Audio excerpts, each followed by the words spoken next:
अतिथी मान्यवरांच्या शुभ हस्ते सांगली जिल्ह्याच्या शिक्षण क्षेत्रातील एक आमूलाग्र पाऊल आज या निमित्तानं आपल्याला पाहायला मिळत आहे। शांतिनिकेतन कन्या शाळा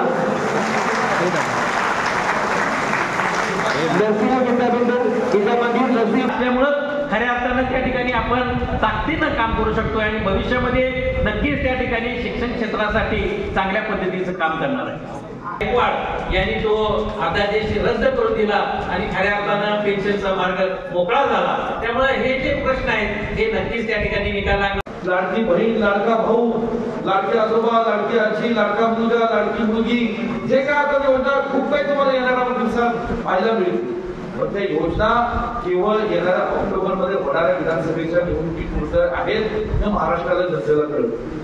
म्हणून हे झोपलेलं सरकार मागच्या लोकसभेच्या निवडणुकीत महाराष्ट्राच्या जनतेने जागं केलेलं आहे। जागा झाल्यामुळे काही निर्णय आता त्याचा फायदा जर गोरगरिबांना लोकांना असेल तर आम्ही निश्चितपणे त्याचं स्वागत करू, परंतु त्या फायद्यातनं दिशाभूल होऊ नये, फसवणूक होऊ नये ही आमची प्रामाणिक एक महाराष्ट्राचा नागरिक म्हणून लोकप्रतिनिधी म्हणून अपेक्षा असणार आहे।